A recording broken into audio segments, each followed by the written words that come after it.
Olá, eu sou Marcos Brioski e esse é o Abraterm em Foco, o seu podcast em termografia médica. O conteúdo mais atualizado do momento, trazendo a você especialistas de diferentes áreas e convidados experientes do mundo inteiro. Esta é uma iniciativa da Associação Brasileira de Termologia Abraterm. Juntos somos mais fortes. Olá a todos, estamos aqui mais um Abraterm em Foco, com o Dr. Joaquim Carlos Valverde, diretamente de Santa Catarina. Não é isso, Joaquim? Isso. Como é que tá aí? Tudo bem? Me conta um pouquinho aí como é que foi a tua trajetória aí até chegar à termografia, o que você já fez antes da tua formação, da tua área de atuação. Me explica um pouquinho mais antes da gente começar com esse tema muito importante que é a termografia mamária, um tema bastante polêmico, mas que hoje vem cada vez mais sendo sedimentado aí. Você vai trazer essa atualização para nós. Mas me conta um pouquinho, Valverde, um pouco da tua história aí. Então, me formei na Universidade Federal do Paraná e fiz pediatria residência e também depois entrei na área de medicina do trabalho e perícia médica, né? Tanto na área de perícia trabalhista como previdenciária. E aí foi o primeiro contato que eu tive com termografia, foi num congresso em Aracaju, que tinha lá um módulo de termografia. Aí eu assisti, me interessei. E depois também eu comecei a fazer cursos na área da medicina integrativa, né? E que é muito usado a termografia, muito comentada, até porque se faz bastante modulação hormonal, né? E o pessoal tem bastante preocupação com câncer de mama, então é um exame que está sendo cada vez mais usado. Antes de se começar a fazer tratamentos, modulações, se faz a termografia e também faz periodicamente para acompanhar. Bacana, que você já tem visto isso tudo, né? E passou com a gente agora na pós, teve a oportunidade de ver de perto aí como é que é a termografia médica mesmo, né? Eu acho que em comparação com o que você viu em Aracaju, veio muita coisa nova, não é, Joaquim? Sim. Legal, bacana. Então vamos lá. O que vai ser então a apresentação hoje? Então, vai ser a tradução do artigo científico, né? Que é inteligência artificial para a termografia mamária, Certo. inteligência artificial médica termografia mamária, são autores indianos, Siva Teja Kakileti e Geta Manjuati, né? É um artigo recente de 2001, foi publicado numa revista Inteligência Artificial em Medicina. Legal. Inclusive a Siva ela é uma pessoa conhecida internacionalmente, é indiana, e ela trabalha com a parte de termografia e softwares aí para inteligência artificial já há um bom tempo. Tem vários alunos dela aí publicando junto com o grupo dela aí. Bacana, vamos lá então. Então, ela começa introduzindo, né, que é o conceito do câncer, né, que é uma doença maligna, que no caso da mama ela se desenvolve principalmente nos lóbulos que produzem o leite, que seria o carcinoma lobular, e também os ductos mamários, que seria carcinoma ductal. Ela enfatiza no artigo que hoje é a principal causa de morte de câncer entre as mulheres, sendo 2018 a mortalidade, a incidência, né, de casos novos acima de 2 milhões, mortalidade 627 mil, e com um aumento importante, com previsão de uma incidência em 2040 de 3 milhões de casos novos e acima de 1 milhão de mortalidade entre as mulheres. Nossa, muita gente. Entre as principais causas de morte do câncer, né, tem mutações genéticas, exposição a produtos químicos, cancerígenos, radiações ionizantes, obesidade, terapia de reposição hormonal e uso de contraceptivos, além do consumo de álcool, entre outras causas, né? Isso é um tema bastante interessante, né? Você estava comentando sobre medicina integrativa, a reposição hormonal, e ainda tem muita polêmica sobre isso, né? A reposição hormonal, se causa câncer ou não causa, e as pessoas se confundem muito, né? Então, existe muita coisa, né, Joaquim? Se quiser comentar alguma coisa nesse sentido. O que acontece é que existe o que se usa quase sempre para reposição hormonal são hormônios sintéticos, né? não são hormônios bioidênticos, então são hormônios que você não sabe, ele tem uma ação, depende de cada pessoa. Não são os hormônios naturais que a gente tem no corpo. Então, se usa um progestágeno, que é diferente da progesterona, né? Se usa um estrógeno, que é um estrógeno sintético, que tem uma ação muitas vezes mais potente do que o natural. Então, isso aí acaba tendo efeitos, vários efeitos adversos, e um desses, né, com o passar dos anos, é o câncer de mama. Aí a confusão é porque, assim, mesmo o bioidêntico, ele pode causar câncer porque a mulher tem o câncer pelo próprio estrógeno dela também. Então, quando você vê alguns tumores, eles são sensíveis ao estrógeno. Então, mas sensível a que estrógeno? Ao bioidêntico, ao natural que é dela, né? Então, existe uma suscetibilidade genética também, que às vezes a gente tem que estar muito atento e pesquisar. E o teste genético básico, que é o BRCA1 e o 2, eles não necessariamente são muito específicos, assim, não quer dizer, menos de 10% das mulheres têm câncer, tem esses marcadores genéticos positivos, né? Então, é sempre uma preocupação para quem faz reposição hormonal, ter esse cuidado, e aí acho que entra a termografia muito bem nesse sentido, de colocar uma segurança mais dentro desse tratamento que tem, como qualquer tratamento médico, tem sua indicação correta, tem seu risco, tem seu limite, e tem sua boa indicação, né? Que é o caso aí que você trabalha, né? No caso do câncer de mama, né, a relação é com a estrona, né, que é um tipo de estrogênio, um tipo de estrogênio mais potente.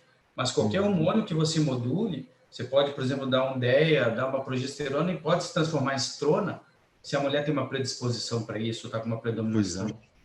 Então, esse é o risco. A questão é como saber isso, né? Como saber que ela tem a Aí entra a termografia na história. Exatamente. E às vezes você já começa com uma mulher que já está com uma tendência, já tem um aumento de vascularização, ela já está respondendo muito ao hormônio, né? E aí tu já vai começar uma reposição com alguém que já tem o início de câncer, né? Então, um terreno propício, né? Então, a termografia veio para ajudar muito, né? Nessa área. Vamos ver lá. Então, vamos seguir aqui, né? Então, aí a detecção precoce, né? Deve ser buscada sempre a detecção precoce do câncer de mama, que aumenta muito a chance de sobrevida. E os exames que, habitualmente, os exames convencionais de triagem, que são usados hoje, que são mamografia, ultrassom e ressonância, eles possuem alguns obstáculos importantes para a utilização, que são o alto custo dos aparelhos, pessoal altamente qualificado e necessidade de uma infraestrutura grande, né? Além do uso de radiação ionizante, né? No caso da mamografia. E ela enfatiza, né, esse artigo indiano, que em países pobres, esse é um obstáculo muito importante, porque, principalmente em regiões rurais, você não tem como, muito difícil ter disponibilidade desses exames, né? A Índia tem uma característica muito parecida com o Brasil, pela dificuldade também de ter esses exames, e pela alta incidência de tumor lá de mama, que é muito maior do que no Brasil, sabe? É bem intenso. E outra coisa importante que o pessoal às vezes comenta, né? Fala, porque faz autopalpação, palpa a mama, mas quando você palpa um tumor, já não é mais um diagnóstico tão precoce assim. Não quer dizer que não possa ter uma boa sobrevida, tal, mas se palpar um tumor, ele tem que estar pelo menos quase mais de 2 centímetros, quase 2 centímetros. Então, já é uma coisa avançada, né? Para se realmente sentir que aquilo é um tumor. Dependendo da mulher ser mais obesa, que é mais difícil ainda. E acaba criando estresse, né? Eu vi muito isso em alguns países lá, como no Canadá, que eles até falam, não faça isso porque cria um estresse, a mulher vem, consulta e não sabe se é ou não é. Mas é o nosso país, onde os recursos são poucos, né? Tudo vale, né? Tudo é válido aqui, né? É um impacto falso positivo também, né? Que às vezes E tu o vai falso positivo, uma especificidade câncer, alta, né? Estão falando. Então é isso, né? Então, aí ela fala que o esperado aumento da incidência do câncer de mama, existe técnicas de detecção que sejam automatizadas, acessíveis e portáteis, né? Que seria o caso da termografia. Mas, apesar da termografia ser de fácil utilização, portátil e de baixo custo, ela tem um problema da subjetividade, da necessidade de pessoal experiente, porque os exames são subjetivos, você vê imagens ali, tu tem que saber interpretar, né? Precisa de muito tempo de experiência, senão tu acaba dando diagnóstico falso positivo, né? É o problema da especificidade. Mas com os avanços da inteligência artificial e a melhora dos detectores infravermelhos nas duas últimas décadas, a termografia tem surgido como um exame que pode ser utilizado para a detecção do câncer de mama. Esse é um ponto importante que está mudando muito, né? O pessoal tem uma ideia antiga da termografia, até de placa, de contato, ou antiga da década de 70, e o que a gente fala hoje é totalmente diferente. Então, a objetividade com a inteligência artificial no apoio diagnóstico tem mudado radicalmente aí essa abordagem, né? Porque a gente já está fazendo aí no Brasil hoje e não faz mais só olhando ali no olhômetro, parece que tem um tempo que tem, fica bem mais difícil, porque não é como tão objetivo como a mamografia, né? Que já é difícil, né? Mas a termografia exige tem muitos outros componentes que aparecem na imagem que pode confundir tanto para mais quanto para menos, né? Um falso positivo, falso negativo, se ficar só nessa subjetividade de interpretação do avaliador. Uhum. Então, vamos falar um pouquinho da mamografia, né? Então, a mamografia é o exame padrão ouro para a detecção do câncer de mama, e ela usa baixas doses de radiação de raio-x, de projeção plana, para identificar áreas de alta densidade e de calcificações na mama. Em relação aos estudos, tem mostrado uma sensibilidade que varia muito, então, dependendo da população que foi examinada, né, pacientes jovens, pacientes de mais idade, pode variar de 62% a 90% de sensibilidade, ou seja, pode ter até 36% de falso negativo, mas com uma especificidade bem melhor, de 82% a 98%. Né? Isso tudo dependendo da população que está sendo estudada. Mas também outra desvantagem da mamografia é que, como ela usa radiação ionizante e com risco de câncer secundário, houve uma regulamentação com restrição em alguns países, por exemplo, na União Europeia e Estados Unidos, para que seja feita apenas uma vez a cada 2 anos em média, a depender da faixa etária. Né? Então, já tem uma limitação também de uso aí na mamografia, apesar de ser o exame padrão ouro, ela tem esse risco, né, de ser um causador de câncer.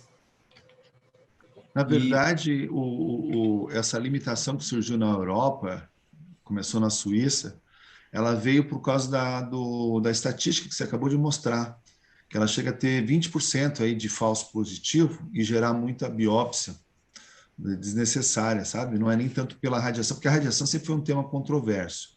Mas é radiação, mas ninguém chegou e provou assim que aquilo foi da radiação. Existe uma especulação muito grande, né? Existe um grupo muito forte que defende o método, óbvio, mas o que a estatística tem mostrado nas grandes pesquisas, no New England e outros, é essa falso positivo, falso negativo do exame. Então acaba gerando muita biópsia. E lembrando que não é que a termo vai ser melhor ou pior que a mamografia. A termografia, depois você vai falar, né? Ela não detecta câncer em si, ela vai para uma área de risco, de apuração de risco. Porque, na verdade, quem vai detectar o câncer mesmo é a mamografia, ou eventualmente ultrassom, são os exames anatômicos. E aqui a gente vai dar só um empurrãozinho ali para sensibilizar e tentar diminuir esse falso positivo ou falso negativo, essa dúvida ali. Né? Imagina, a mulher faz, por que ela tem que repetir o exame? Né? Porque vai passar uma época que está o tumor presente, mas não é detectável, ou não foi detectável pela visão ou pelo equipamento. Então, há necessidade de repetir. E a termo, ela sensibiliza qual quadrante, qual mama, né? Qual aspecto metabólico. Isso vai fazer a grande diferença. Então, tá. Você é um exame de auxílio, né? É um exame de auxílio para fechar esse falso positivo e negativo da mamografia. Então, assim, né, em mulheres jovens, aí é que a mamografia tem a sensibilidade menor, né, abaixo de 70%, então o índice falso positivo é grande, devido à densidade maior da mama, né, e falso positivo também, né, acaba chegando até 56% de falso positivo. Então, seria a faixa etária assim, de mulheres jovens seria a menos indicada a mamografia, né? Mulher jovem entra aqui 45, 40 anos, e a faixa que quando aparece o tumor são os piores tumores, são os mais agressivos, né? Uhum. Porque a mulher de 70 anos com tumor de mama, geralmente já é um tumor de crescimento lento, e às vezes a pessoa nem morre disso, né? Vai ter outro problema cardiovascular, alguma coisa desse tipo. Mas na mulher jovem, é muito preocupante, né? Tem até casos de gestante, né? Não sei se já chegou a ver aqui, mulheres que Uhum. tiveram tumor logo após a gestação ali e foi ativado por isso. Mas são raridades, né? Mas quando tem na mulher jovem, é sempre mais difícil de avaliar. E não se faz o rastreamento, né, de forma geral, né? Por É, causa dessa taxa muito alta de falso positivo, né? e cada vez mais comum na mulher jovem, né? Pois é, A com a exposição, né? previdenciária é muita incidência, está aumentando, a pressão está aumentando bastante. Outra desvantagem da mamografia é a pressão que tem que ser aplicada na mama para fazer o exame, né? Tem que se aplicar uma pressão de 15 a 20 libras para achatar a mama quanto um receptáculo e é bastante desconfortável, né? Então, tem muitas mulheres que não fazem o exame porque sabe, pelo desconforto, pela dor, né? E tem até alguns artigos que também especulam isso, que você estaria, se ela tiver câncer, você estaria aumentando o risco de metástase, etc. Mas é especulação também, não tem uma prova disso, mas existe literatura questionando essa situação aí também. Interessante a gente ler, estudar e acompanhar as publicações que vêm nesse sentido também. Então, em relação ao ultrassom, né? Que é outro exame que é usado na triagem do câncer de mama, que ele usa ondas sonoras para investigar a estrutura do tecido mole da mama. E como as células do câncer, né, elas são invasivas, elas acabam tendo uma estrutura diferente das estruturas ovais e circulares lisas do tecido mamário saudável. Então, isso possibilita a identificação com ultrassom, que também pode identificar microespiculações, né, em região limite entre tumor e hospedeiro, que é um indicativo de agressividade. Então, ele serve tanto para identificação do tumor quanto para agressividade do tumor, né? Quantificar a agressividade. A sensibilidade do ultrassom é baixa, né? Então, varia de 53% a 75%, então pode ter até 47% de falso negativo. E a especificidade de 89% a 98% é bem melhor, bem melhor. Então, devido à baixa sensibilidade, normalmente ele é usado associado com a mamografia ou com o exame de palpação de mama, né? Ou com os dois, né? É bom ter falado do ultrassom, porque o ultrassom também é um tema bastante controverso aqui no Brasil também, que ele não entra como exame de triagem como é a mamografia. E geralmente ele é aquela coisa da dúvida. Quando tem dúvida, manda para o ultrassom, né? Que é o que se faz, não está errado, né? É o padrão, assim, né? Mas o ultrassom, se viu lá que a especificidade dele é muito alta, né?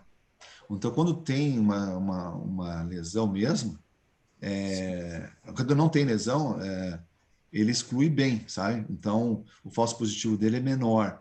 Agora, por que o falso negativo é tão alto aqui, né?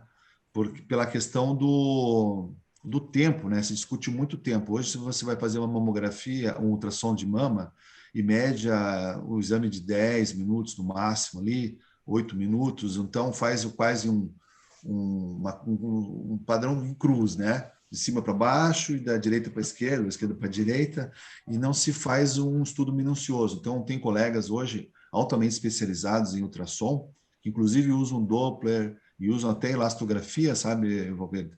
E eles fazem todos os horários, então faz a 1 hora, às 2, às 3, 4, vai fazendo um escaneamento assim, bem lento, bem devagar, cada mama, e consegue ter um baixo número de falso negativo e um baixo número de falso positivo. Então, ainda mais associando com Doppler. Então, o ultrassom é um exame excelente, só que ele tem para rastreamento ainda é complicado, porque para fazer 1 hora de exame, ou sei lá, 40 minutos de exame, não dá para fazer para rastreamento, né? É difícil.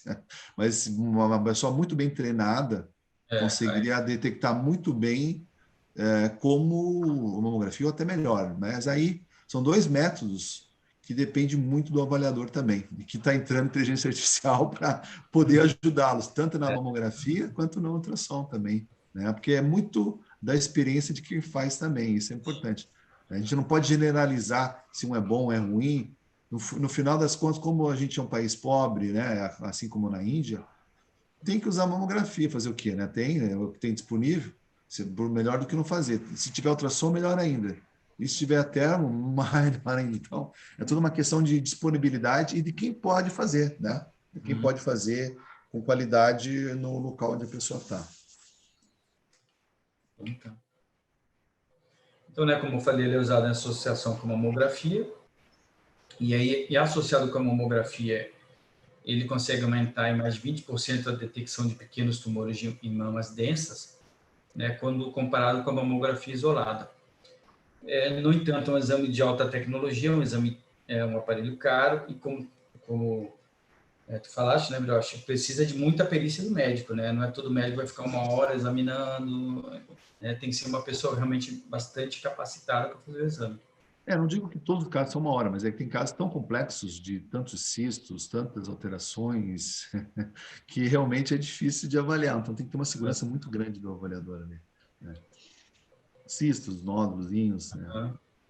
Então, falando da ressonância, né? Que é outro exame que também pode ser usado, em que ela usa campos magnéticos e ondas de rádio não ionizantes para captar informações anatômicas detalhadas do corpo. Possui uma sensibilidade muito alta, de 90%, para anormalidades cancerosas. No entanto, tem um índice muito alto de falso positivo, né? Variando de 37% a 72%. É muito alto, 72% Então, falso positivo. Qualquer coisinha ela vai detectar e vai ficar sempre na dúvida, né? Se é um tumor, se não é. Então, a ressonância é muito sensível nesse sentido para estruturas, né? E fica difícil para o radiologista ali não considerar, né? Então, isso aqui eu considero, isso aqui eu não considero. E ele só tem a ressonância em si, não tem, por exemplo, no ultrassom você tem o Doppler. Você vê a parte vascular isolada da parte anatômica, os dois juntos, e tem a elastografia. Então, você vê que o Doppler o ultrassom sendo até um equipamento mais barato e acessível, ele acaba sendo até melhor do que a ressonância, que é mais caro e apesar de altíssima resolução de imagem. Mas também é usado na dúvida, né? Naqueles casos de dúvida, mas às vezes acaba criando mais dúvida ainda. E então, uma hiperindicação de biópsias desnecessárias, que é um grande problema. Esse é sempre o problema dos exames, né? Então, no caso da ressonância, ela não é usada como um teste de triagem para paciente assintomático ou população de baixo risco. E é indicada mais para mulheres de alto risco, né, ou tem alta densidade mamária associada com mamografia. Desvantagens, né, são aparelhos caros, exigem muita infraestrutura e pessoal qualificado para interpretar o exame também. E também tem mulheres que têm tolerância de ficar muito tempo deitada no aparelho, né, no scanner do aparelho. Claustrofobia. Claustrofobia, então, que também limita, né, a utilização da ressonância. Então, em suma, né, os desafios das modalidades convencionais de exames de imagens mamárias, o alto custo alto custo do aparelho e da manutenção das instalações, necessidade de pessoal técnico altamente qualificado para operar as máquinas, radiologistas experientes para interpretar os exames e a não recomendação do uso frequente da mamografia devido à radiação ionizante. O ultrassom, ela coloca que é um exame restrito em alguns países devido ao alto custo, complexidade, né? E também falta de privacidade, constrangimento nos exames, porque são exames invasivos, né? Tem que pegar ali. Seriam as principais razões da dificuldade de fazer a introdução do rastreio com esses exames, né? E ela cita principalmente na região sul e sudeste asiático, acho que acaba incluindo a parte sul, a Índia lá, que muitas mulheres preferem não participar da rotina devido a esses fatores aí. E interessante também na Ásia é que as mamas da asiática é muito menor. Então, para fazer mamografia é muito difícil. Às vezes não pega bem, é muito desconfortável para para o asiático, né? A chinesa, japonesa, coreana, elas têm essa dificuldade aí, muitas mulheres nesse sentido também, com a mamografia. Então vamos falar um pouco da termografia, né, para a imagem mamária. Então, a termografia é um exame de baixo custo que é utilizado desde 1960 e ela consegue detectar a elevação do metabolismo necessário para o crescimento das células do câncer. E para que haja a sustentação desse metabolismo, são criados os vasos sanguíneos são adormecidos, são recrutados. Então, há o aumento da vascularização local, no local onde começa a haver a formação do câncer, levando ao aumento da temperatura associada, né, com as regiões de células cancerosas. E esses vasos, tanto os vasos sanguíneos como o aumento da temperatura pelo metabolismo, acabam podendo ser detectados na superfície, na pele, né, na superfície da mama pela termografia, e esse tipo de avaliação já foi validada por vários estudos. Isso é interessante que ela botou aqui, primeira vez que eu vejo isso assim mais claro, porque muito se confunde com neoangiogênese. O tumor faz a neoangiogênese, mas são como se fossem capilares em volta do tumor, uma coisa microscópica ali. E não é isso que a gente vê na termografia, a gente vê o recrutamento de vasos que estão naquela região, vasos bem maiores, né? Então, o que ela chama de vaso adormecido é circulação colateral mesmo, que aumenta para a mama, tanto arterial quanto venosa, que vai drenar aquele sangue lá, e vai fazer aquelas imagens bem gritantes, bem chamativas, assim. Mas é muito bom porque ela deixou mais claro essa confusão que a termografia mais antiga trazia, né? Acho que agora está mais evidente isso. Então, as vantagens, né? É um exame não invasivo, não há contato do equipamento com o paciente, é um equipamento acessível em termos de custo e portátil. Essas alterações metabólicas, essa é uma grande vantagem, elas ocorrem desde o início da formação do câncer. Então, a termografia pode identificar, detectar os cânceres em estágios iniciais, bem iniciais, né? Antes mesmo que haja a formação de uma massa. Então, ela é capaz de identificar lesões cancerosas antes dos outros exames convencionais. E o FDA aprovou o uso da termografia como exame complementar para o câncer de mama desde 92, né? Então, como exame complementar, junto com outros, ele foi aprovado, não isoladamente, né? E teve um estudo recente, Zori et al., que observaram que a termografia também consegue mostrar padrões diferentes para tumores positivos e negativos, para tumores hormônio positivo ou negativo. Então, ela também consegue fazer essa estimativa, né, de marcadores do tumor. Isso é muito bom. Então, é um exame de baixo custo, usado desde 1960. Desde Tá, repeti, voltou. Voltou. Então, houve muito, nas últimas 2 décadas, houve um avanço importante do equipamento, né? Então, os detectores infravermelhos envolvendo microbolódromos não refrigerados foram bastante desenvolvidos e permitindo captar variações de temperaturas de até 20 milikelvins, melhorando a qualidade da imagem. Então, nos últimos 20 anos, melhorou muito a qualidade da imagem, da termografia. Os protocolos de avaliação podem ser contínuos ou descontínuos. No caso da termografia de mama, se usa normalmente os protocolos de imagem descontínuos, em que são feitos 5 imagens da mama, né? Seriam uma captação, uma imagem frontal, uma imagem oblíqua esquerda, uma imagem lateral esquerda, oblíqua direita e lateral direita. Então, seriam os protocolos de imagem que se usa para fazer a termografia da mama, que é como mostrado aqui, né? A imagem frontal, lateral direita, oblíqua, lateral esquerda. Então, seriam essas 5 imagens que se usa para fazer a investigação. Uma coisa importante também de chamar atenção para quem trabalha com isso ou quem vai começar a fazer as imagens, a exposição da região axilar, a exposição da região supraclavicular, né? Essa exposição da cadeia linfática ali. Então, não é só a imagem da mama, a gente está avaliando a cadeia linfática também, cervical, axilar, né? Supraclavicular, e isso e também um pouquinho abaixo do rebordo da mama, né? Então, o enquadramento que ela mostra ali está muito bem feito, está bem claro.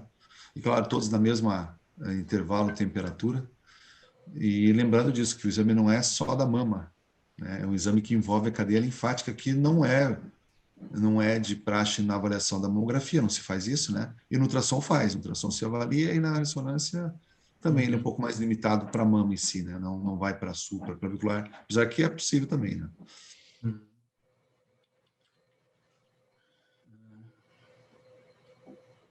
Então, os desafios, né, da interpretação manual da termografia. É uma interpretação subjetiva, né? Depende da sensibilidade térmica da máquina, ela é subjetiva e a necessidade de definir os limites da temperatura. E a depender dos limites que foram colocados na máquina, pode alterar a que eles chamam de pseudoimagem, né? E alterar a interpretação do exame. Então, como mostra aqui, né? Alterando os limites aqui da temperatura tu altera a imagem, né? Você cria mais contraste e parece que na imagem B tem um tumor ali às 3 horas e na imagem A não aparece, né? Não Tem aparece. uma área vermelhinha ali. Você pode até apontar aí com o Então, mouse, aqui, né? né? É. Como E aí, foi qual que está certo, né? O A né, ou foi o B? usado uma temperatura limite mais baixa que parece como uma área mais quente, né? Então, isso Qual que é acaba aqui, né? Assim, Uhum. e já desse lado, olhando, não, parece que não é, mas a questão é que se colocou um limite mais alto de temperatura aqui. E Então, isso acaba gerando erro de interpretação, né? É uma das causas de erro de interpretação do exame. pode ser um falso positivo, um B, ou um falso negativo, A. E aí? Como é que fica? Então, a interpretação subjetiva, ela gerou muito problema no passado, sabe, Wolver? Muito problema, que levantou muito questionamento em relação à tomografia feita dessa forma. Então, a gente tem que tomar cuidado, porque a gente não pode generalizar. Você vê que agora tem outras metodologias que você vai apresentar aí, que já estão corrigindo essa situação, que era coisa de 10 anos atrás, por exemplo. Sim. Então, outro desafio, né?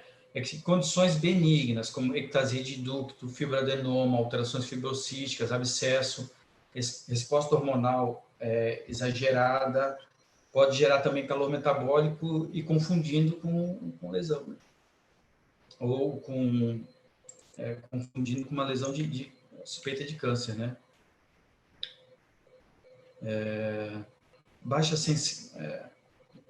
A baixa sensibilidade pode ser também devido à falha na captura de imagem.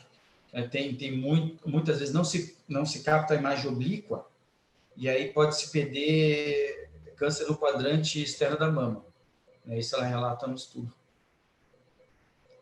E também ela relata, né, que a baixa sensibilidade dos equipamentos antigos, 1970 a 90, é uma das razões também dessa subjetividade, dessas baixas previsões, né? E tem muitos estudos que foram feitos nessa época. Então, esses estudos mais antigos, usando equipamentos mais antigos com menor sensibilidade, também levaram a essa impressão de uma baixa, da demografia ser muito subjetiva. Mais ou menos. Aí eu já meio que discordo um pouquinho dela, porque tem muitos trabalhos bons dessa época, sabe? Mostrando alta sensibilidade, especificidade do exame. E você olhando as imagens, é muito evidente, assim. Mas cria ainda aquela situação do ajuste, né? Qual que é o melhor ajuste para identificar a alteração, né? Então, e outra coisa, a imagem térmica, ela não vai mostrar tumor, porque pode ter um fibroadenoma, pode ser uma resposta hormonal alterada, fibrocística. Então, o que ele vai mostrar? Ele sempre vai mostrar atividade metabólica. Agora, a questão, o contexto, aonde que é, se é uma imagem isolada, como é que foi feito esse ajuste, e tudo isso vai contar num valor de risco, e não numa situação de diagnóstico pontual, como é a mamografia ou ultrassonografia. Mas isso tem muito valor, só o fato de você sensibilizar o convencional, que hoje ainda tem muita margem para um atraso diagnóstico, não diria uma falha, né? Porque uma hora vai aparecer. Né? Se é tumor, vai crescer, vai aparecer, vai ser palpável. A questão é o tempo. Quanto tempo vai levar isso? Vai ser rápido para identificar ou vai demorar alguns anos? Né? Isso que é o grande problema, né? Então, ela também fala da alta expertise, que é necessária para a interpretação da mamografia, e que o FDA restringiu o uso da termografia de forma isolada para a detecção de câncer de mama. Então, a prova... Isolado. Né? Isolado não pode usar. Tem que ter sempre alguém para palpar a mama, avaliar junto com outro exame. Eles cortaram um pouco o rastreamento isolado, sabe? Porque não é rastreamento de câncer, é rastreamento de mamas com risco. Agora, sim, mas tem que verificar o que tem nessa imagem, né? E ela fala, né, que então a gente precisa de um sistema robusto, auxiliado por computador, que possa ajudar a automatizar a interpretação das imagens da termografia de mama, né? Que aí entraria a inteligência artificial, né, na termografia de mama. Então, que a inteligência artificial então viria ajudar a resolver esses problemas de interpretação, melhorando a automatização, escalonamento, padronização da detecção do câncer de mama. E os aplicativos de AI, eles podem ser categorizados em AI para rotulagem da visualização, AI para segmentação da mama, classificação de malignidade, estimativa de risco e predição de biomarcadores.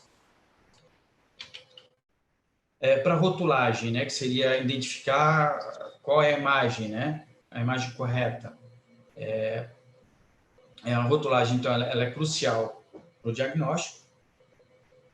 E a etiquetagem automática, teve um estudo que usou um programa ResNet 50, seria uma rede neural convolucional de 50 camadas, que mostrou o resultado de 97% de exatidão para as 5 vistas capturadas com AI, com etiquetagem automática, né?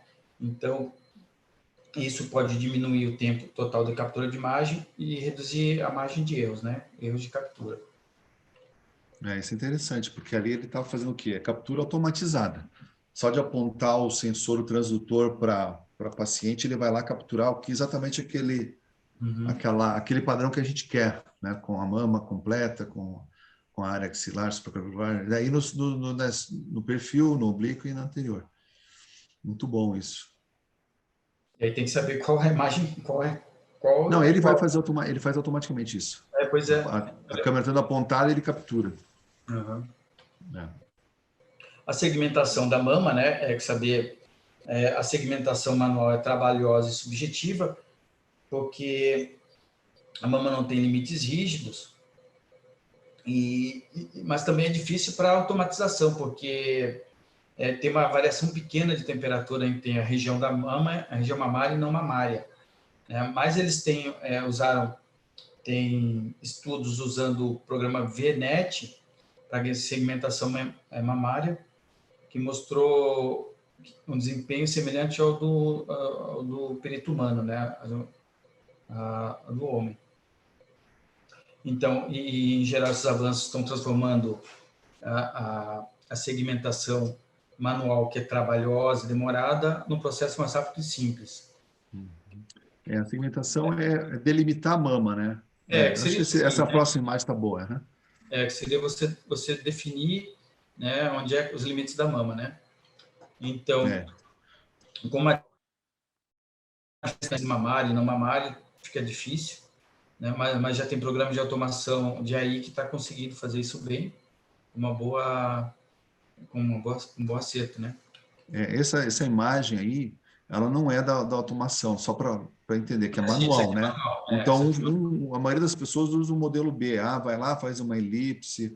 Algumas fazem o A, que daí consegue melhorar. Porque a mama aqui está bonitinha, mas tem algumas mamas que são mais pêndulas, tem gigantomastias, outra menor, outra maior. Então, isso tudo dificulta muito a segmentação, né?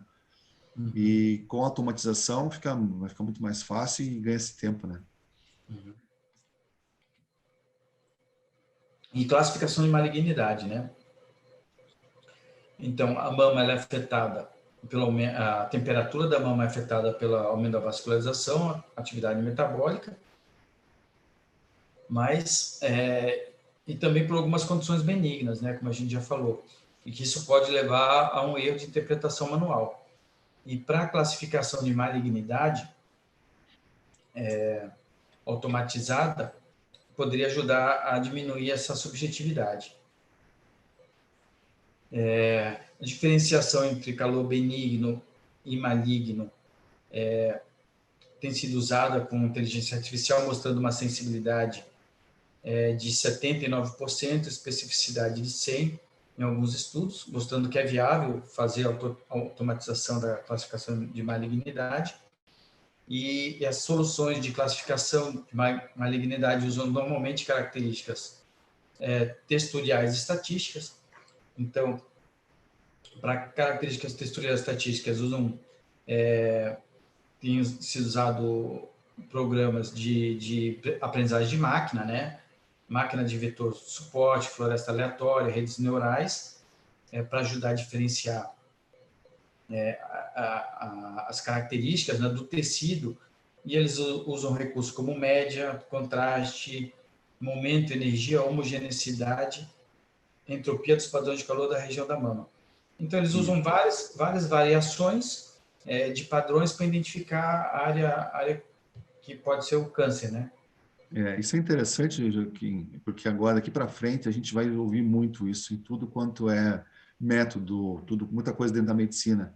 A nossa nova estatística aí vai ser essa linguagem da inteligência artificial, e a gente vai ficar discutindo aqui se a pessoa, qual método que você usou percepção multicamada, você usou aprendizado de máquina, você usou recurso de contraste, energia, qual deles que foi melhor.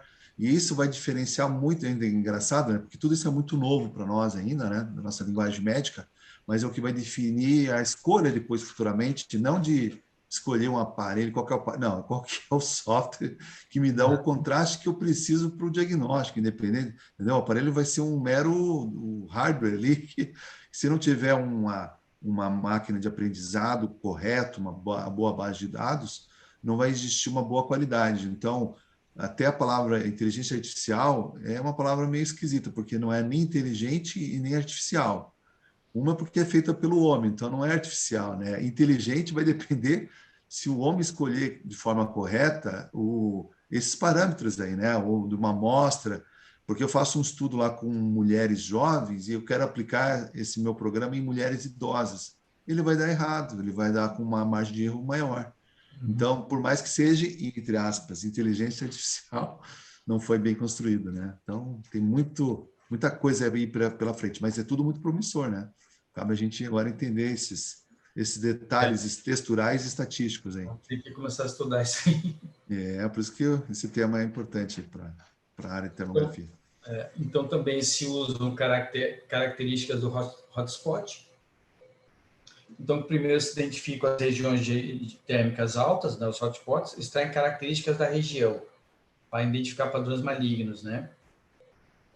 Então, se identifica características como regularidade, simetria, aumento de temperatura, para diferenciar entre se é um tipo de calor maligno ou maligno, e aí se usa classificadores de aprendizagem de máquina, né? Que quanto mais vai fazendo, mais vai aprendendo, né? Ela vai registrando padrões. Ela vai se autocorrigindo. E a gente tem que dizer para ela se ela acertou ou não. Ó, isso aqui você acertou, isso aqui você errou. Então, quando ela vê de novo uma outra imagem parecida, ela vai lembrar, opa, isso aqui parece mais com aquele que eu acertei. E aí ele vai se autocorrigindo. Então, tem que ter uma base estatística muito grande. E que a gente vai acabar descobrindo, talvez, que um software desenvolvido lá na Índia não sirva no Brasil.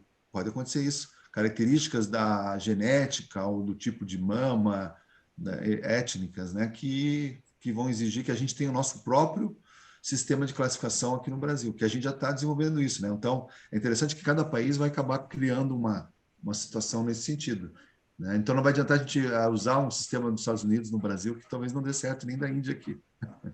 Isso já dá para Já tem uma noção nesse sentido.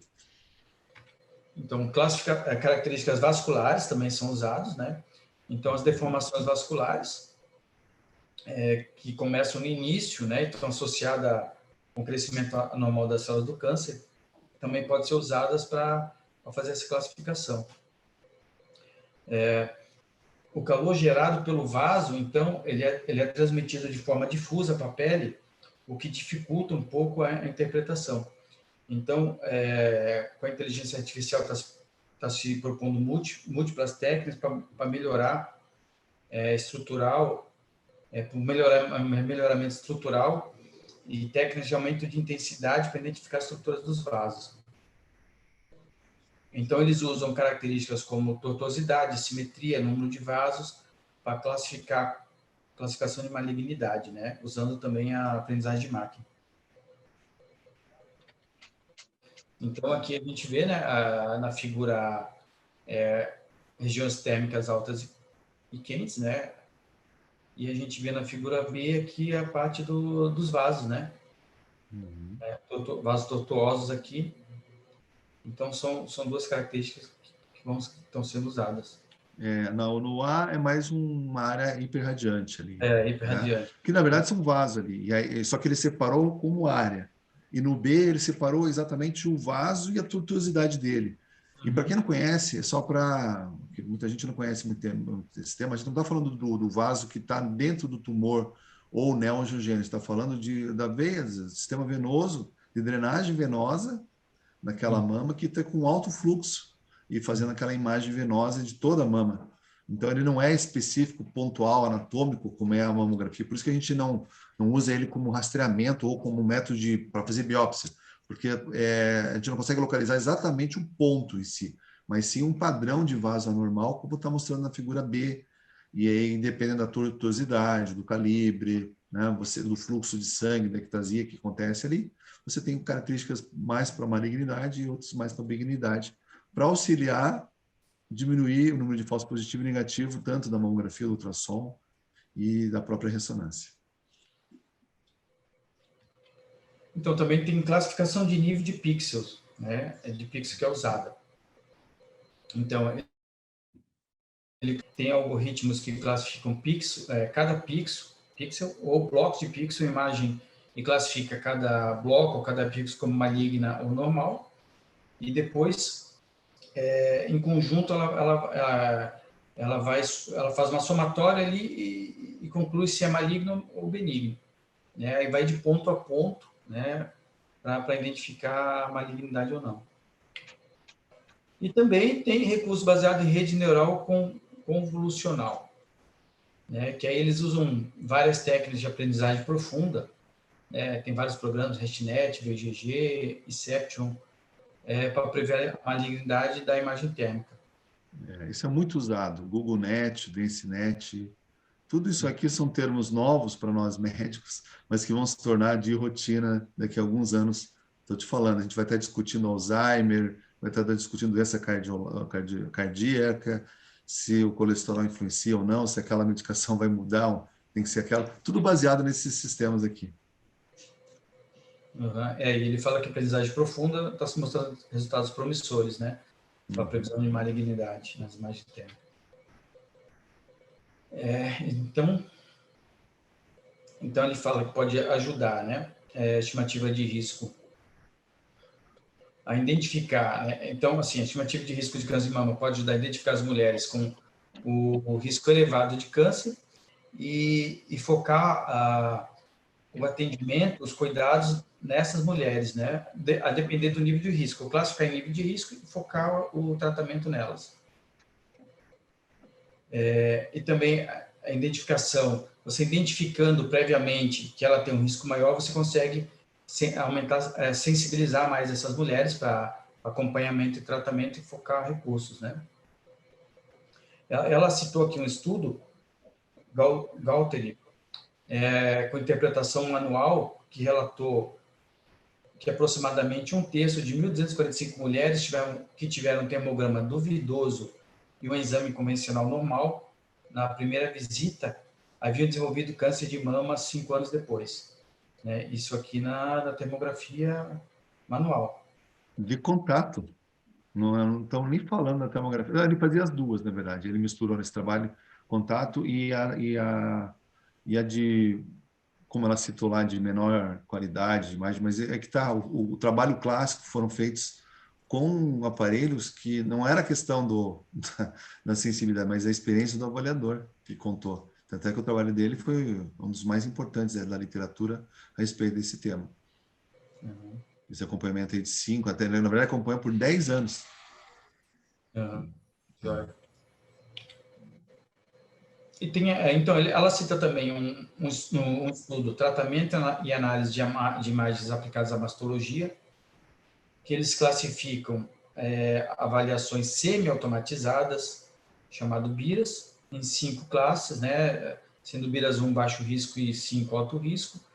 E aqui eles usam imagens automatizadas, critérios automatizados não vasculares e critérios vasculares descritos pelo médico, então não automatizados.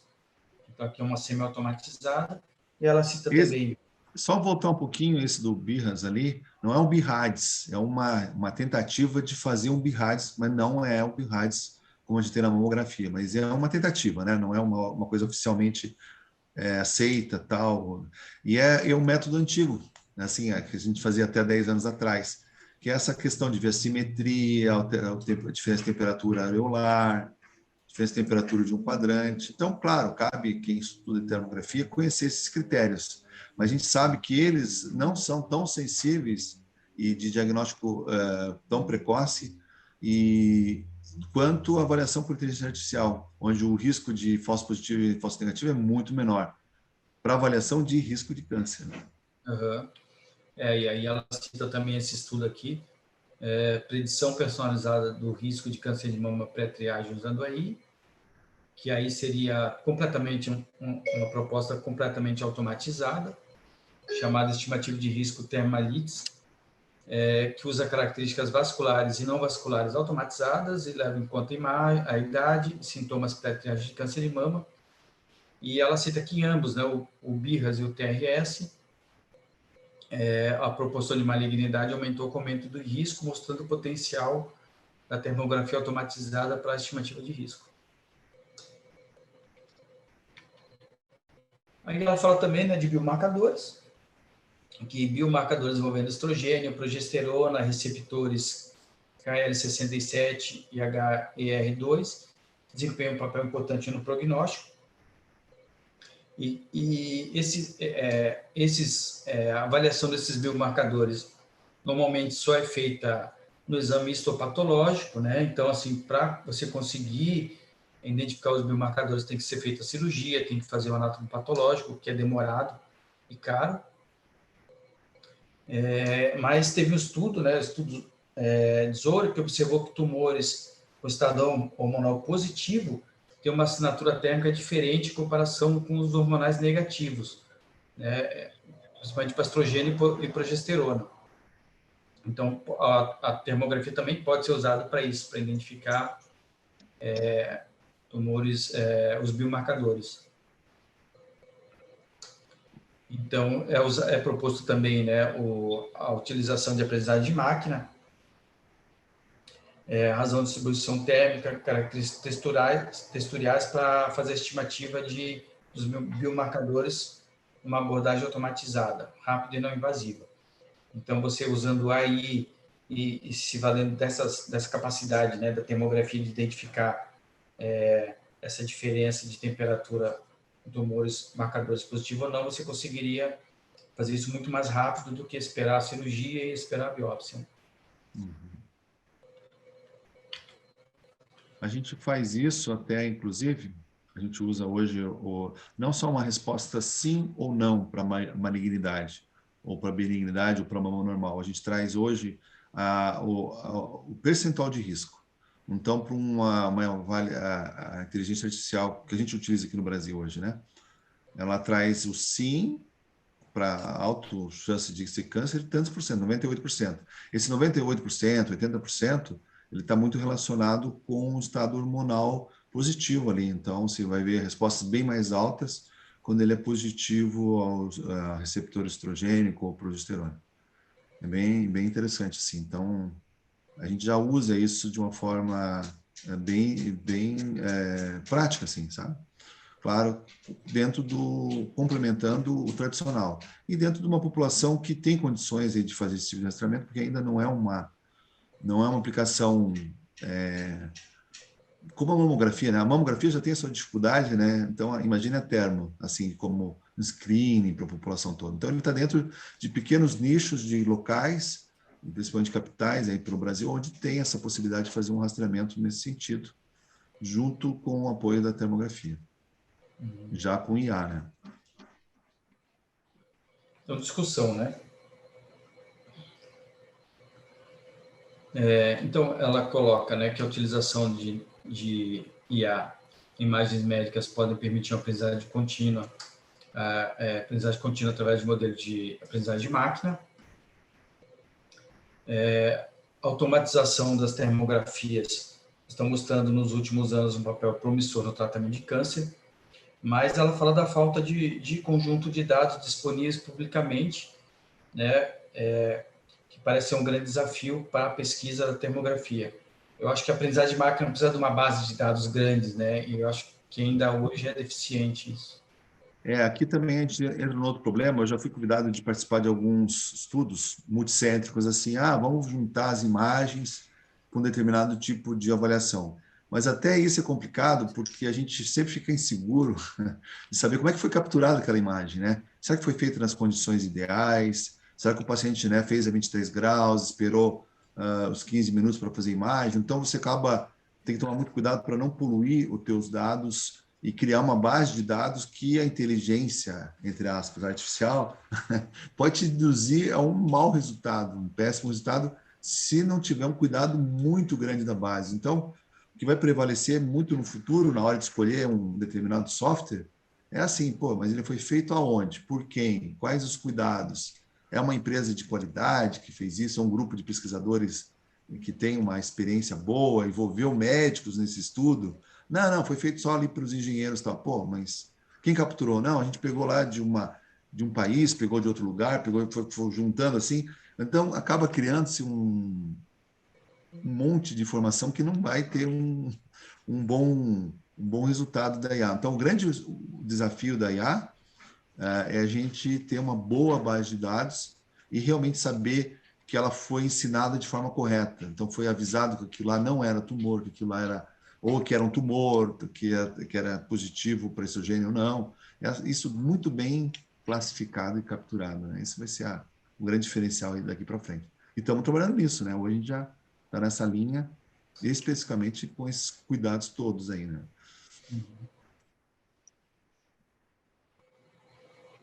Então, ela também fala, né, que a maioria das abordagens de IA foram realizadas em mulheres que não tiveram um histórico de câncer de mama e que isso pode acabar limitando o uso em mulheres que já tiveram cirurgia de mama, mastectomia, aumento de mama, redução de mama, quadratectomia, que vai acabar, os programas já podem não ser eficientes nesses casos, né? E também, isso acaba atrapalhando também no rastreio de câncer de mama nessas mulheres que têm uma grande chance de recorrência, né? Então, a mamografia já não é recomendada para mulheres mastemectomizadas e lumpectomizadas recentes, e seria interessante se ver se a termografia poderia ser usada, ser eficaz nessas mulheres. Ou seja, acho que teria que fazer um programa de aí voltado para essa... Específico, são nichos específicos, né? Então, se mexeu na mama, você vai ter sempre uma distorção termovascular da cirurgia. A própria cirurgia plástica vai diminuir muito a mama, é a síndrome agora esqueci o nome, estava lendo ontem sobre isso, já vou lembrar aqui. Onde tem uma diminuição importante da temperatura devido à diminuição da circulação, pela compressão das próteses, né? E tem as pacientes que operam com redução, que aumenta muito a circulação, faz uma cicatriz, se altera o fluxo, mas está tudo dentro do normal da cirurgia. Mas é que, se você colocar essas imagens para uma avaliação de IA, onde foi feito só com mamas não operadas, vai dar tudo positivo para os casos que foram operados. Então, tem que ter uma coleta de dados bem coerente e sempre supervisionada por profissionais médicos, de preferência que tenham experiência com termografia, né? Que já passaram pela essa fase do BIRADS ali, do BIRADS, né? E do TRS, que possam dar uma opinião mais formada, mais centrada dentro de uma aplicação com IA. Né?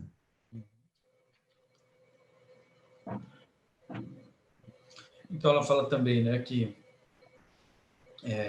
tem poucos estudos da termografia automatizada usando cenários clínicos, né, dizendo que então está em estágios iniciais, e um estudo recente, os autores avaliaram a eficácia da ferramenta chamada Thermalytics, onde relataram sensibilidade de 91% para detecção de câncer de mama, mas envolveram pequenos cortes com demografia semelhante.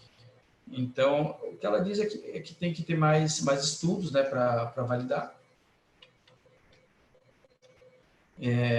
E que, embora o custo do equipamento de termografia seja baixo em comparação com os outros exames convencionais, a especificidade da termografia de mama com solução IA é baixa em alguns estudos, ou seja, mesmo com IA ainda está dando, né, eu entendi, alta taxa de falsos positivos, e que tem um longo caminho pela frente para a termografia automatizada, sendo necessário melhorar a parte de validação, estudos clínicos em larga escala, antes da implementação clínica prática. Esse trabalho já tem um tempo, né, Valverde? Ele é de 2020? Estava 2021 ali na... 2021, tá. Não, porque já está bem mais baixa essa taxa de falso positivo aí. Eu não sei, talvez a experiência deles ou do grupo deles ainda, mas é bem mais baixo, né? E agora eu me lembrei daquela síndrome da mama, existe uma síndrome chamada Victoria's Secret, no caso do sutiã, né? Que eles falam que a síndrome de Victoria's Secret é a mulher que tem as mamas muito hiporradiantes, muito frias, pós-mamoplastia, com prótese, por causa dessa diminuição da vascularização, mas que também dificulta a avaliação termográfica convencional, e então a inteligência artificial ajuda quando tem esse tipo de paciente no grupo de banco de dados também. Mas a taxa de falso positivo já é bem menor hoje. Então, conclusão, né? A termografia infravermelha de mama tem um baixo custo, ausência de radiação, não é invasiva, permite privacidade e portabilidade, o que pode ser uma bênção, né? Muito vantajoso, principalmente em países de baixo e médio rendimento. Todavia, a subjetividade e o risco de interpretação errônea levaram a restrição rigorosa, uma fraca adoção na comunidade médica, mas os avanços dos detectores combinados com AI têm mostrado melhoras promissoras na geração de resultados consistentes e precisos. Então, parece que a solução realmente é a automatização, né, junto com o avanço dos detectores que ocorreram nos últimos anos.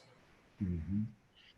O detector o detector hoje não é nem mais o problema, né? A questão é a inteligência artificial e também não fazer estudos. O pessoal que está fazendo estudos aí, não adianta fazer estudo com tumor palpável, tumor grande, porque aí não precisa nem de termografia, não precisa nem de mamografia, vai lá, palpou. Não, que às vezes tem alguns estudos publicados com esses métodos, inclusive com termografia, mostrando lá o tumor e tal, mas tumores muito avançados, grau 2 já para 3, então não há necessidade disso aí. A gente está interessado em tumores não palpáveis, de milímetros ali, que não chegaram a 0,5, 5 milímetros, 8 milímetros, bem pequenos. Esse sim que a gente precisa detectar com a ajuda desses métodos combinados e que vai fazer diferença aí na identificação, no diagnóstico precoce pelos métodos anatômicos, porque o diagnóstico vai ser pelo método anatômico. A termografia não consegue fazer diagnóstico, mas ela consegue sensibilizar para que esses métodos alcancem a área alterada com uma biópsia e que confirme daí na biópsia, que é a palavra final, né? Se aquilo realmente é um câncer que merece fazer uma quadranectomia ou, se tiver um pouquinho mais avançado já, uma mastectomia. Mas o futuro está aí. O futuro também, não foi falado aqui, né? Mas tem algumas coisas promissoras de quimioprevenção, né? Alguns químios terápicos preventivos, claro, com uma dose bem mais, com menos efeito colateral, tal, mas não pode ser tomado à toa. Então, se a gente conseguir identificar casos onde existe um terreno propício para o câncer de mama, confirmação genética, né, ou mais algum outro tipo de marcador, esse é o futuro aí para resolver o câncer de mama e pelo menos retardar o crescimento dele, e que ele não apareça numa fase tão produtiva da mulher, numa fase tão jovem, porque quando ele aparece na mulher jovem é devastador, né? São tumores de crescimento rápido, eles chamam até de crescimento de intervalo. Faz a mamografia, está tudo bem, aí passa um ano, faz a outra mamografia, tem um tumor já bem avançado, e como é que pode crescer tão rápido? Isso só acontece em mulheres jovens, e são as mulheres que estão desprotegidas, onde não se faz nenhum tipo de rastreamento, né? Claro, tem a consulta, o ginecologista palpa, mas tumor precoce não é palpável. Então, existe um gap aí, um buraco negro que realmente precisa ser preenchido com métodos mais sensíveis, tanto de imagem. A proposta da termografia é excelente, sempre veio com uma boa ideia, desde a década de 60, mas hoje ela atinge o seu caminho, está no caminho certo agora, para dar tudo positivo no sentido de realmente complementar os exames de imagem. Porque os exames de imagem estão muito bons já. Você tem altíssima resolução de imagem na ressonância, mas não adianta, porque é muito sensível, né? Muito falso positivo. A mamografia, a qualidade está boa, tem a mamografia digital, tem sensibilizador, marcadores de áreas de maior densidade ali, se for uma microcalcificação suspeita, mas ainda falta a avaliação funcional, e a tomografia preenchendo essa avaliação funcional, com certeza a gente vai ter diagnósticos muito mais precoces em relação ao câncer de mama. Assim esperamos. E também no homem, né, que apesar de raro, mas é um método que pode ser utilizado no homem também com facilidade. Parabéns, Valverde, pela revisão. Não sei se quer comentar mais alguma coisa. Não, eu só queria perguntar, já tá sendo amplamente utilizado termografia de mama com AI no Brasil? Já tem hoje, já tem grupos em todas as capitais, hoje você tem isso já implementado com altíssima resposta, assim. Geralmente, assim, ninguém faz um exame por fazer. Então, a paciente não vai lá, faz um exame de termografia de mama e volta para casa com o exame na mão, não. Ela tem que ser assistida pela ginecologista, que entenda o exame, que possa pedir uma complementação. Então, esses pacientes, eles vêm ou de uma mamografia duvidosa, ou faz um rastreamento, e nesse rastreamento, uma vez identificado, elas têm um acompanhamento. Porque não é um exame que se faz uma vez, é um exame de monitoramento contínuo. Você pode estar hoje bem, mas daqui a pouco pode estar com risco aumentado. Então, esse risco, na termografia, ele é dinâmico. Se a mulher está usando uma terapia de reposição hormonal e você faz um acompanhamento, aquilo está aumentando o risco, né, pela intensidade, todas aquelas características que você apontou ali, pode ser interrompido, de repente, pode ser uma solução, ou pacientes que abusam no uso de bebida alcoólica, tabagista, tem muitas coisas de estilo de vida que pode ser trabalhados também para diminuir o risco ou retardar o aparecimento. E mesmo que não se previna, porque a gente não pode falar em prevenção, a gente fala em cuidados, né, mas a gente não pode garantir a prevenção, a ocorrência do câncer, né, que ele ocorra numa fase mais tardia e que possa ser identificado num estágio inicial, pelo menos isso, né?